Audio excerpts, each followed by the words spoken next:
John, I want to talk with you a little bit about characteristics of Catholicism. I want to focus on the whole question of continuity between faith and reason. But before I do that, I want to raise a problem, because as soon as you say, what are the common characteristics in Catholicism today, some people are going to say, well, they can't find them because the Catholic community is so pluralistic.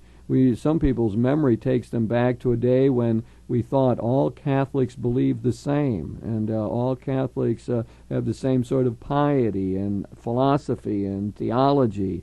And for many of us, it was the Second Vatican Council and the experience that there were conservative and liberal bishops present there that changed our outlook on all of that. So right away you've got the problem of saying, well, is there any common characteristics of Catholicism, because it's so different. So you can show me a Catholic who his main piety centers around Mary and saying the Rosary, and then we'll find another Catholic who says, I never say the Rosary, and I don't even think about Mary very much as part of my faith. And so you can begin to think of all kind of polarities that way. We got charismatics who are very attuned to the Holy Spirit and the gifts of the Spirit, and we got other Catholics who almost never think of the Spirit. Their piety has almost no connection with the Spirit at all. So we do have a problem right off the bat of saying, can we find any characteristics at all that are common to Catholic people as a whole? I might just stay with that pluralism question here for a minute. Do you want to comment on that?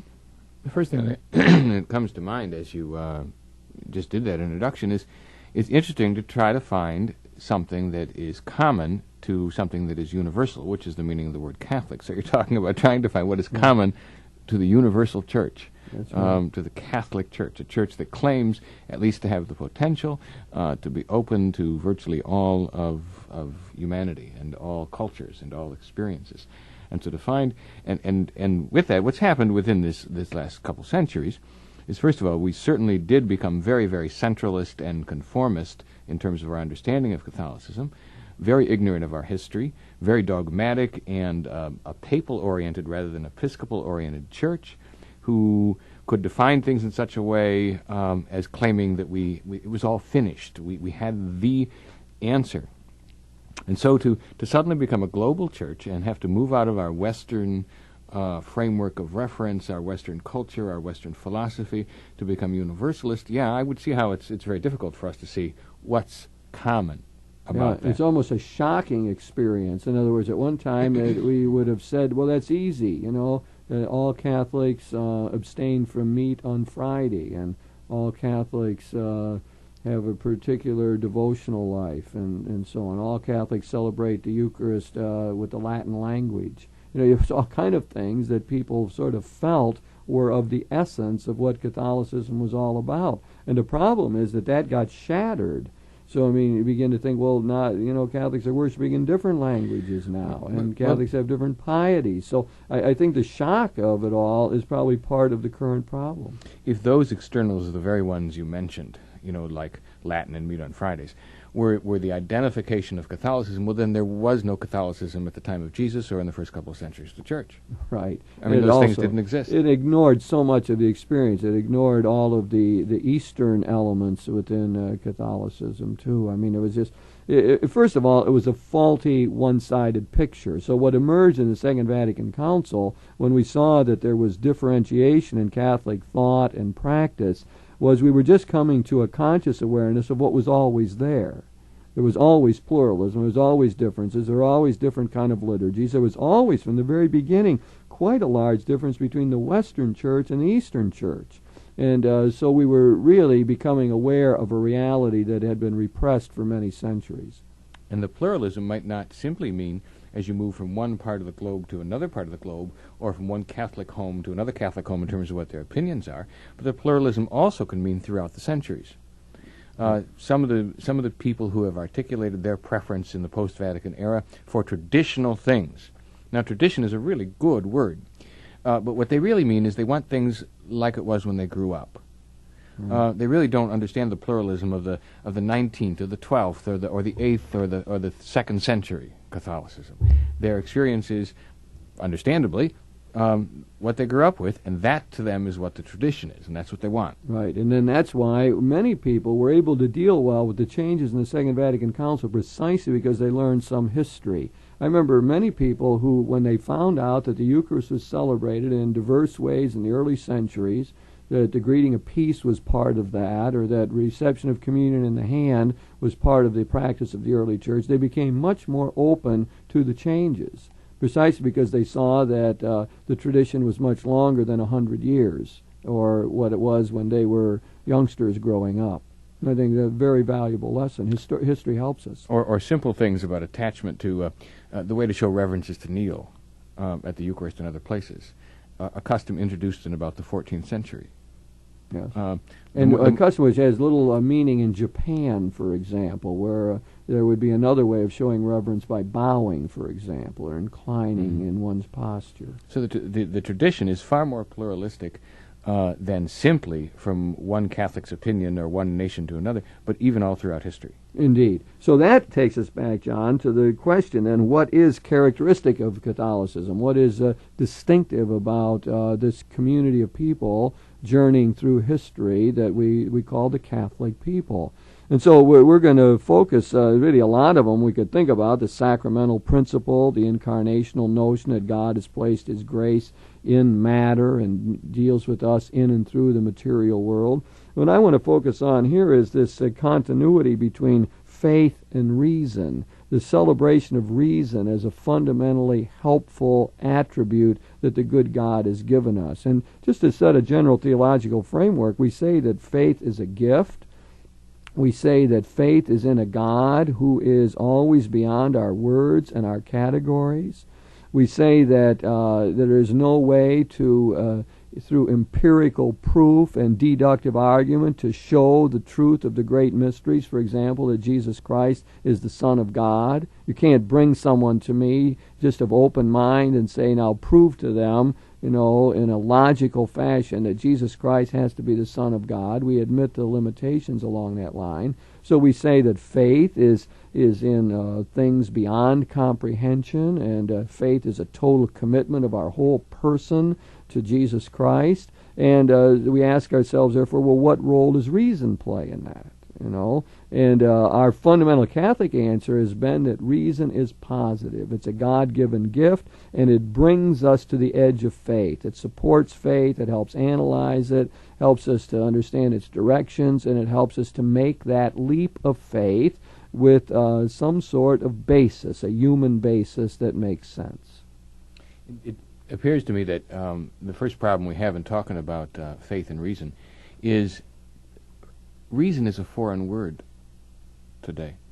I don't think people use that outside of your kind of, my kind of profession and language. They might talk about something being reasonable.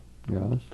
They might talk about something making sense or common sense, and that might be the same thing, more or less. But they don't really talk about reason, trying to get people to think about their ability to reason or to think. They don't reflect back on exactly that kind of process. So the first problem is, when you talk about faith and reason, I think people's brains would go onto a flat line in terms of like... Interesting, John. I really didn't think of it that way. Let's explore that a little bit. Traditionally, we have said that human beings have, two major kind of abilities. One is to think, to be intelligent, to reason, to work things out, and to seek truth.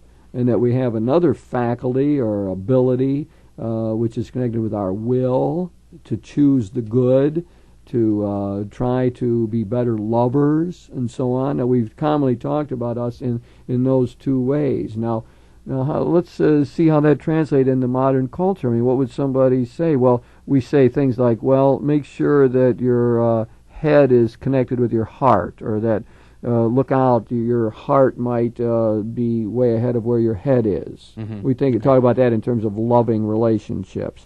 I think that might be an example of where people discern two different functions in human existence today. I think the religious question that is the same thing as saying the faith and reason continuity would be to say, does a relationship with God make sense today? Makes sense. Is it coherent? Yes. Yeah. Because there are some who would say it makes no sense at all to believe in God. you just have to take that total jump into the darkness. I don't know whether that's exactly Kierkegaard's leap of faith, but totally into darkness. And it makes no sense. In fact, it's in more academic language, it's irrational. That's right. That's a great Protestant theologian of the 20th century, picking up on some of Kierkegaard's ideas, said that we believe because it's absurd. In other words, we don't believe on account of, he says, or because of, we've figured it out in some way. We believe in spite of evidence. So we make this leap of faith, and it really becomes a blind leap. So these people you're talking about is a very influential Protestant theologian of the 20th century who represents that precisely that kind of idea for him. And there's consequences that flow from that. That is, philosophy is not really a help in theology. That the other sciences, the disciplines, psychology, sociology, and so on, are not really of much benefit as we try to explore the faith and figure out what it's all about. So we have had that sort of, we often call that fideism. That is, so much concentrated on faith, fides, that we lose all of the other parts of what is human, that is our rationality and our ability to think and to analyze and so on. So that is a very common feeling, and I must say you hear it a lot today in evangelical circles, where theology is a bad word. I've been at a lot of conferences where theology is a bad word. All that does is quibble. It's all about how many angels are on the head of a pin, or dance on the head of a pin. I mean, it's all ridiculous kind of statements, but that's what people are saying. So that is in the air today. We're not just manufacturing something. The point of truth, though, that those kind of folks have is that what is primary isn't your ability to articulate it, isn't your belief, the belief statement, I believe in one God the Father. That's not primary. It's important, but it's not primary. The primary thing is faith, and that's the relationship. And I think an awful lot of people, Catholics and an awful lot of other people out there, even non-religious quotes, people who aren't churched, have a faith, have a relationship. They don't always spend a lot of time articulating it or quibbling about how to articulate it, but they have a kind of a relationship with God. It might not be well explored, it might not be well developed. In some cases, of course, it may be, but it isn't aligned with a particular belief statement. So the first thing, is that difference between faith, which I see as so relational, and belief is an attempt to understand, explain. And theology works more, it seems to me, in the belief area, an attempt to articulate the very fact that that's what you're trying to do, is to understand. I don't know if I would go exactly with your distinction there, but I see your point, and I think it's absolutely correct. I mean, for all of us, what is primary is relational. That is, how do we relate to God? How do we relate to other people? How do we act? How do we behave? What do we treasure? What motivates us, and so on? That, in my language, that all has to do with faith. And the role of theology would be to articulate both faith and belief. When I use the word belief, then I'm talking about the acceptance of a particular symbol system. That is, my faith is a general thing. I think there's meaning rather than absurdity, or I think that there's integration rather than simply having everything at loose ends. And my belief system is the saying, I have the belief in system of Catholicism or Protestantism or Buddhism or Confucianism or Islam, something like that. But what I would suggest to you, and a little nuance in what you said, is that theology is an attempt to articulate both of those things. Theology attempts to articulate faith, our deepest responses to life, our primary experiences and our relationships, and also to articulate what the belief system is all about. But the distinction is very valuable to me. And I'll often say people, theology is a second-order thing. I mean, you don't need theologians around. I mean, life goes fine without theology, because what really counts is what we believe and hold and how we act and what we're committed to. But if you got a question, it's nice to have a theologian around, And if you've got doubts, it's good to have around. Or if you got to figure out how to tell your kids about what you believe and what you hold, it's nice to have philosophers and theologians around who can somehow help us to articulate that and put it into categories that make sense and be able to pass it on to the next generation in an intelligible and credible way. So theology is a second-order thing. The work of reason is not primary, but I would say for us human beings, it's very important. And, of course, to get back to our major point, in Catholicism, we've always insisted on that. That reason is important in the whole process of being a whole person. If I can use an image from my own life, I just went on retreat during Holy Week, and I spent some time playing with clay, and I hadn't done that really before. And I knew that one of the things I wanted to put together was a picture I had in my mind from when I was 5 years old, shortly before my father died, when he was 6. And what the image was, he had taken me out into the back porch during a thunder and lightning storm, one of those summer storms, bang up and flashing. And he had kind of scrouched down and then put me right in the crook of his being, kind of wrapped around me, as he stooped down.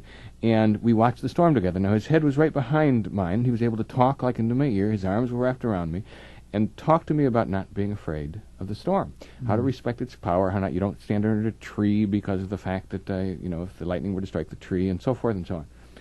And consequently, first of all, I love storms. And I've always loved to watch.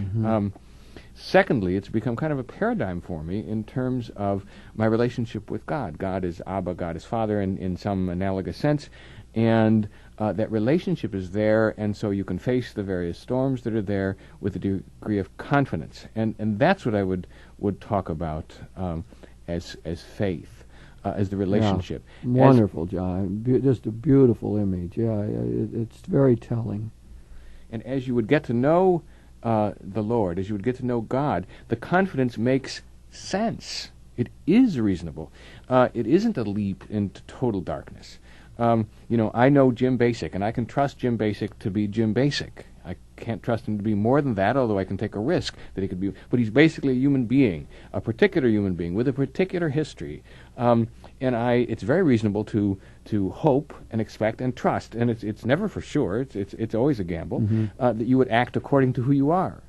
Consequently, I can trust in God to act like God. I can trust a snake to act like a snake, and a lion to act like a lion. It's not unreasonable to have a faith in God. Well put, and it strikes me as what is behind all of that is our sense that this world in which we live is intelligible, that it is possible to sort out patterns and directions and universals within this very particular world of ours. There's a confidence we have in reason that seems to me based on the idea that this world is God's world. God created it, and therefore it has an essential intelligibility. Not that we can ever understand all of it, but we can get at that intelligibility through our reason. I think that's what stands behind this confidence that reason and faith can go together. Let's just look at concretely the way people have done this. I mean, in our own history, we celebrate people like St. Augustine. Augustine used Platonic philosophy, Neoplatonism from Plotinus, and incorporated that into his system. And St. Thomas Aquinas, as we know, in the Middle Ages, I mean, he stands as a great model for us of the synthesis between faith and reason. He was a committed Christian. He knew Augustine's thought. He was a loyal member of the church, and here he had this pagan philosophy, Aristotle, recently discovered through the Arabs, brought into the European world. And what does he do? He doesn't shun it and say, well, that's bad, Aristotle will corrupt us. Many church people were saying that at a time, or certain leaders. And Aquinas, representing this characteristic we're talking about here of continuity between faith and reason, says, no, let's incorporate the Aristotelian philosophy into this larger Christian framework. And he creates this great synthesis, a model for all times of this ability to show how faith and reason are compatible and they actually enrich one another. And of course, in our own time, we've seen people do the same thing. My mentor, Karl Rahner, did that with existentialist thought, especially in the person of Martin Heidegger. Well, we had the same cry in the 20th century. Existentialism, that's atheistic. Jean-Paul Sartre, they're absurdists, they're against God. You play ball with them, you're going to get in trouble. And what I think Rahner did was take that and incorporate it into a larger Christian synthesis and really help us understand ourselves better and in a more deeper fashion because of that philosophy. So much of the rational tradition, people like Plato, Aristotle, the existentialists that you mentioned, is sometimes exactly what creates problems for some Christians who somehow have much trouble with Christianity absorbing, baptizing, catechizing those so-called pagan kind of thoughts and movements. Again, ignoring and not understanding the whole history of incorporation or of inclusivity, of understanding all that is human. And how does one be a Christian? How does one be a Catholic Christian within one's time and culture and thought frame of reference? Very interesting to me it would be as an Asian Indian, as a Chinese or a Japanese person, without some of that Western tradition of philosophy. How do they think about the gospel? Yes, and that's going to be marvelous dialogue in the years ahead, John, as we have an indigenous Japanese Christianity, indigenous Chinese Christianity, and we can enter into dialogue with them. I think we will learn so much from that interaction, precisely because the philosophy, the worldview will be quite different, and therefore their articulation of it will look different, and it will have an effect on their behavior and practice as well. But I think the common element we would want to keep in it all is that somehow reason is helpful in the process. John, there's a lingering question in my mind that you raised up early on, and that is this question of what reason is all about. And let me just take a stab at this and say that maybe part of the problem is that we associate reason simply with rational calculation, with logical deduction, with sort of a cerebral, aloof, detached approach to things. As one of my teachers once said, you can be too rational, but you can't be too intelligent. And he was trying to move it in another direction and say what we're really talking about maybe here is intelligence.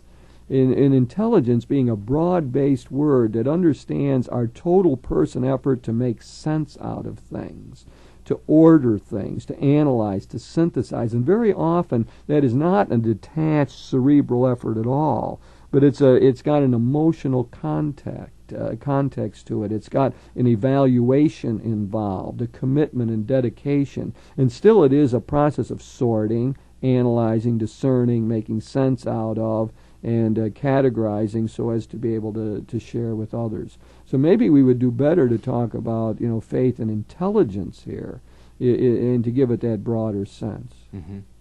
And so, is it intelligent to believe? Yes. Does it make sense, or are you the ultimate fool? No. St. Paul, of course, would say that we look like that. We would look like an ultimate fool to believe in a Christ crucified, to be a father. What kind of a relationship is that? The relationship with the loser. Does that make sense? Does it make sense to trust in something you can't prove? This, in spite of the fact that most people's education, most of the things they know in education, they can't prove. The existence of George Washington, you know because somebody else has told you. Sure. You don't have any direct experience of that. Or that for most people, whether Australia actually exists or not, there is a faith element in that, since they haven't been there. Sure. They look at a map, and people have drawn it on a map. So we function that way, don't we? All the way through. I mean, there's not a strict dichotomy here between faith and reason. Maybe that's what's coming to light here, John. There isn't a strict dichotomy as we once thought. So whenever we talk about reason, that side of it, there's always sort of a commitment, a passion, a dedication, an emotional element in it. It's not ever just totally cerebral or detached. And the same token, whatever faith is, and how we function in life, that's often bound up in exactly how we live humanly. We take things on faith constantly. Mm-hmm. So it's not such a strange activity as some people might want to say to dedicate oneself to Christ. I think we do have to say this, that to commit ourselves to Christ exceeds the bounds of what reason itself can tell us, because we're betting our life on Christ. We're giving ourselves entirely to Christ and sensing that that's the way one ought to believe. But yet when you look at the rational basis for it, it's limited. But so is the rational basis for getting married and exactly. Loving somebody and making a dedication. Why does that make sense in a purely rational kind of way? To give 100%, to make a commitment, to sacrifice for somebody else. Why does love make sense? It doesn't make a kind of pure, geometrical, head, rational, logical kind of sense, perhaps. And yet, who of us would deny that reality and deny doing it and keep from doing it because we couldn't completely articulate or explain it. Right. It's a wonderful analogy, and I think it's exactly right. Nobody can give all rational reasons why they have fallen in love or decide to commit themselves to another person. I mean, it's just beyond what reason is capable of doing. John, I want to get a final sort of note in here about the value of reason, which is to give a coherent account of the faith. And the value of that is, giving a coherent account is that maybe we can tell somebody else about it then. If we've thought it through and we understand why we believe it, then we got a better shot at communicating it. Parents got that, preachers, teachers, CCD people, whatever. If they've thought it through, theology can help, philosophy can help, and therefore we find categories for putting it together and sharing it with others. Every once in a while somebody will tell you about a particular experience and they will say, oh, it was just so intense, it was so beautiful, I can't explain it, I can't tell you how. And it's like, well, why are you flapping your jaws? Yes, the ability to articulate is just critical if we want to include somebody else in the experience. Otherwise, all they know is that we've had the experience, but there's nothing to share if we can't begin to articulate and put words to it and ideas. And that's where that whole reasonable frame becomes so very important. I think you're absolutely right with that. That would be a quick answer I would have, too, to the fideists, as I mentioned before, the people who say, just give me my Bible, just give me my faith. But you got to be able to tell people about it. In fact, you want to tell people about it. You want to witness to it. So if you want to witness effectively, then you have to find good categories to do it. Well, John, we've been talking about characteristics of Catholicism, our Catholic heritage that we share, and we've tried to focus on this notion of the continuity between faith and reason. And I think we've seen that in the best of worlds and in a mature person, the two go together. Faith gives us an overarching system, our dedication to Christ, and reason helps us to understand it, to make that leap of faith reasonable, and to find a coherent way to give an account of it.